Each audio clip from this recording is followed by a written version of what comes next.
क्या आपको दारुल क़ज़ा या अदारे शरिया से कोई नोटिस आया है, या आप खुद दारुल क़ज़ा या काजी के पास अपना मैटर लेके जाने की सोच रहे हैं?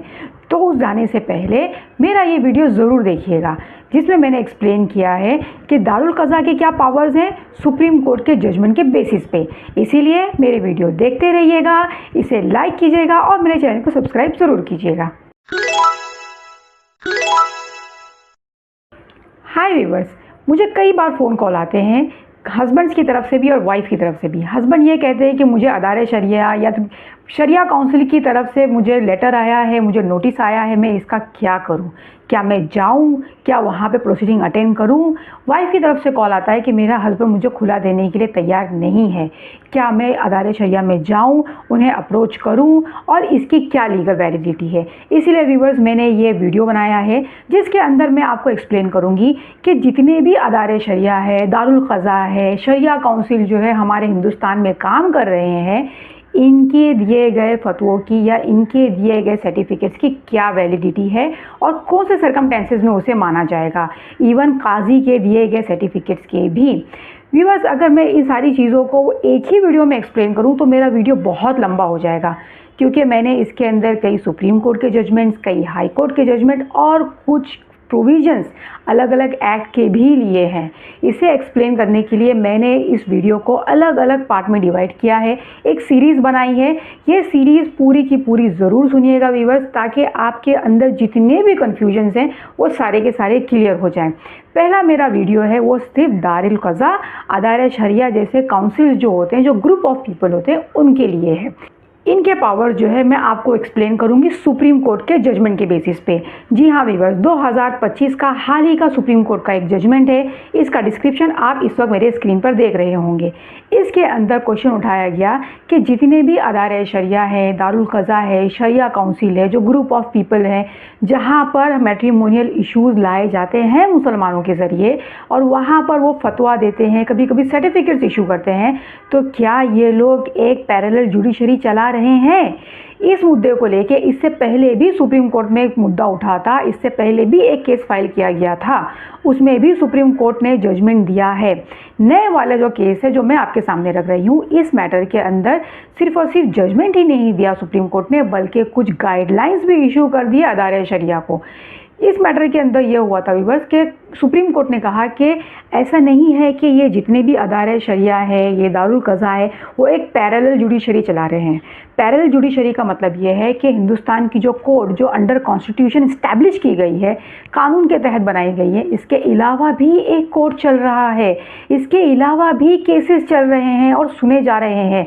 क्या वो सचमुच में एक पैरेलल जुडिशरी है?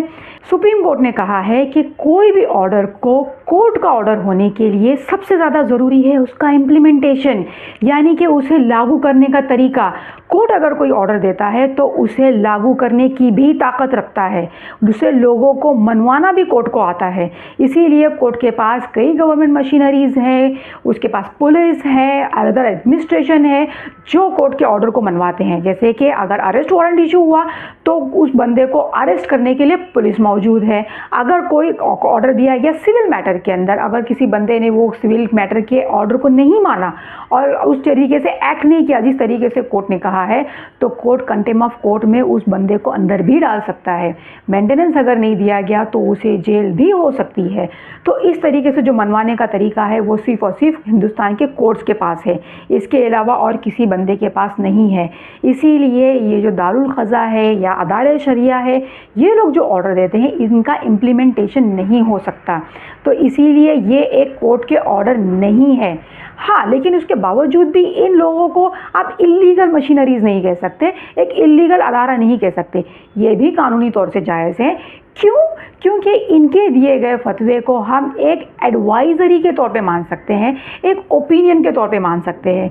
हमारे हिंदुस्तानी कानून में जो ओपिनियन होता है, जैसे हम एक्सपर्ट्स ओपिनियन कहते हैं, इनकी भी एक स्पेशल जगह है, जिसके अंदर अगर कोई चीज़ को लेकर अगर कोर्ट कंफ्यूज हो जाता है या कोर्ट को कुछ चीज़ की ओपिनियन की ज़रूरत होती है, जैसे कि हैंड राइटिंग एक्सपर्ट होते हैं, जैसे कि कोई रिपोर्ट होती है, मेडिकल रिपोर्ट होती है, this all comes under experts opinion.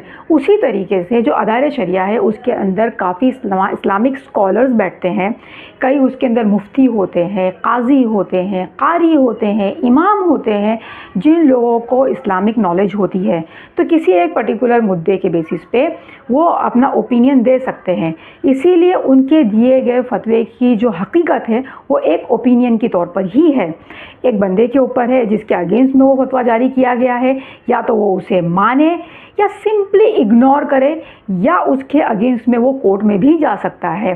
ये तीनों चीज़ वो बंदा कर सकता है, इसीलिए इस चीज़ को हम कोर्ट का ऑर्डर नहीं कह सकते। इसके अलावा व्यूअर्स, कोर्ट ने एक और चीज़ ऑब्जर्व की है कि जितने भी अदारे शरिया हैं या जितने भी मुफ्ती हैं जो हम अपने फतवा देते हैं या कोई चीज़ इन राइटिंग देते हैं, ऐसा नहीं है कि इसका कोई असर नहीं होता, इसका कोई इम्पैक्ट नहीं होता। ऑफ कोर्स इसका भी इम्पैक्ट होता है।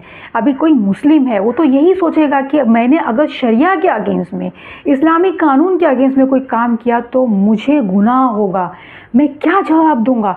तो इस चीज़ का जो मेंटल प्रेशर हर इंसान के ऊपर आता है, इसी चीज़ को मद्देनज़र रखते हुए सुप्रीम कोर्ट ने कुछ गाइडलाइंस इशू की हैं अदारे शरिया को, या जिस तरीके से ये अब शरिया होते हैं, जो काउंसिल्स होते हैं, काउंसिल्स ऑफ शरिया, इन्हें कहा है कि आप किसी भी मैटर के अंदर अपना फतवा या अपना ओपिनियन मत दीजिए जब तक कि आपके पास कोई एप्लीकेशन ना फाइल की जाए।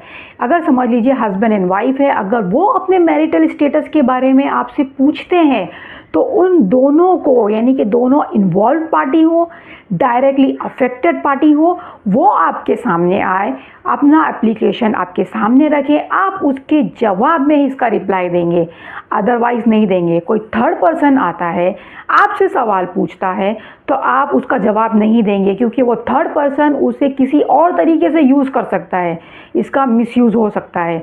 तो इसीलिए आप ऐसे कोई फतवा नहीं देंगे unless and until directly affected party या डायरेक्टली इन्वॉल्व पार्टी आपके सामने एप्लीकेशन फाइल करे, नंबर 1। नंबर 2, अगर कोई भी डायरेक्टेड अफेक्टेड पार्टी आपके सामने नहीं आ सकता किसी भी इनकैपेसिटी की वजह से, किसी भी रीज़न की वजह से, तो वो बंदे का जो वेल विशर होगा वो आपके सामने एप्लीकेशन फाइल कर सकता है। आप उस एप्लीकेशन पे आप अपना फतवा दे सकते हो।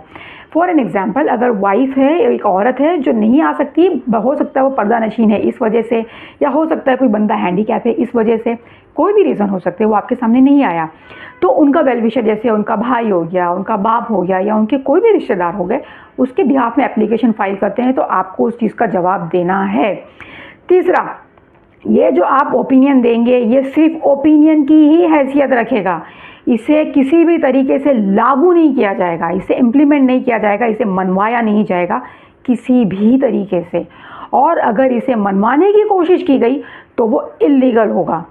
थर्ड, इसके जो आप जजमेंट्स वगैरह देंगे, ओपिनियन देंगे, it should not be in contravention of any law, ये किसी कानून का उल्लंघन नहीं करना चाहिए, किसी भी इंसान का हक है, जो उसका राइट है उसको वो इन्फ्रिंज नहीं करना चाहिए। तो और सबसे लास्ट में ये बात कही गई कि आपके जो दिए गए फतवे हैं उसकी मान्यता तभी होगी जब दो लोग जिनके बीच में ये फतवा दिया गया है वो दोनों इस चीज़ को माने। फॉर एन एग्जाम्पल, अगर दो लोग आते हैं और कहते हैं कि मेरी बीवी ने मुझसे खुला मांगा, मैंने उसे खुला दे दिया, अभी आप बताइए कि हमारे बीच में खुला हो गई है, हमारा निकाह ख़त्म हो चुका है, तो उस चीज़ के ऊपर मुफ्ती है या दारुल क़ज़ा है या जो भी शरिया है, अदारे शरिया है, वो उनको अपना फतवा, अपना ओपिनियन राइटिंग में देते हैं। तो ये लोग दोनों अगर इन सारी दोनों चीज़ों को मान लेते हैं, उस ओपिनियन को मान लेते हैं, तो इसकी जो वैल्यू है वो आइस ऑफ लॉ में होगी, इसका कोई वज़न होगा। क्यों? क्योंकि ये दो लोगों ने उस चीज़ को मान लिया और मानने के बाद दे एक्टेड अपॉन इट, वो उसके ऊपर एक्ट करने लगे। फॉर एग्जाम्पल, वाइफ ने कहीं और शादी कर ली ये मानते हुए कि मेरा पहला निकाह ख़त्म हो गया, हस्बैंड ने कहीं और निकाह कर लिया ये मानते हुए कि मेरा पहला निकाह ख़त्म हो चुका। तो अगर वो मानते हैं और उसके ऊपर एक्ट करना शुरू करते हैं तो ये फतवे की लीगल वैलिडिटी है, तो ये फतवा को एक्सेप्ट किया जाएगा। लेकिन अगर दो में से एक अगर नहीं मानता है या दो लोग इसके खिलाफ है, तो वो इग्नोर भी कर सकते हैं, वो इसको चैलेंज भी कर सकते हैं, वो इम्प्लीमेंट नहीं होगा। और सबसे लास्ट बात, जो 2 लोग इस फतवे को एक्सेप्ट किए और इन चीज़ों के ऊपर एक्ट किए, ये फतवा उन्हीं लोगों पे लागू होगा, किसी थर्ड पर्सन पे लागू नहीं होगा। फॉर एग्जांपल, अगर कोई दूसरा बंदा, उसने भी सेम सर्कमटेंसेस में उसकी भी अगर खुला हो गया है, तो वो ये जजमेंट जो है वो मैटर के अंदर रेफर नहीं होगा, उसको अलग से एप्लीकेशन फाइल करनी पड़ेगी और उसके लिए अलग से फतवा जारी होगा। जैसे हम हाई कोर्ट में होता है, सुप्रीम कोर्ट में होता है, हम सुप्रीम कोर्ट का मैटर रेफर करते हैं हाई कोर्ट के अंदर, ये जो है एक लॉ ऑफ लैंड बन जाता है और वो सारी चीज़ें जो है कानून के तौर पर लागू हो जाती हैं। लेकिन फतवे में ऐसा नहीं है, आप जो ओपिनियन दे रहे हैं वो उसी बंदे तक महदूद होगा, दूसरे बंदे पे वो एप्लीकेबल नहीं होगा। तो ये गाइडलाइंस दी गई है सुप्रीम कोर्ट ने। व्यूवर्स, मैं इसके बाद मैं आपको बताऊंगी कि फतवे के बेसिस पे जो मैट्रिमोनियल इश्यूज सॉल्व करते हैं उसकी क्या हैसियत है, उसकी क्या मान्यता है, वो पूरी तरीके से लीगल भी नहीं है और पूरी तरीके से इलीगल भी नहीं है। कब लीगल होते हैं और कब इलीगल होते हैं, ये मैं आपको बताऊंगी मेरे आने वाले सीरीज़ में। इसीलिए मेरे वीडियोज़ देखते रहिएगा और इसे लाइक और सब्सक्राइब ज़रूर कीजिएगा। Thank you so much.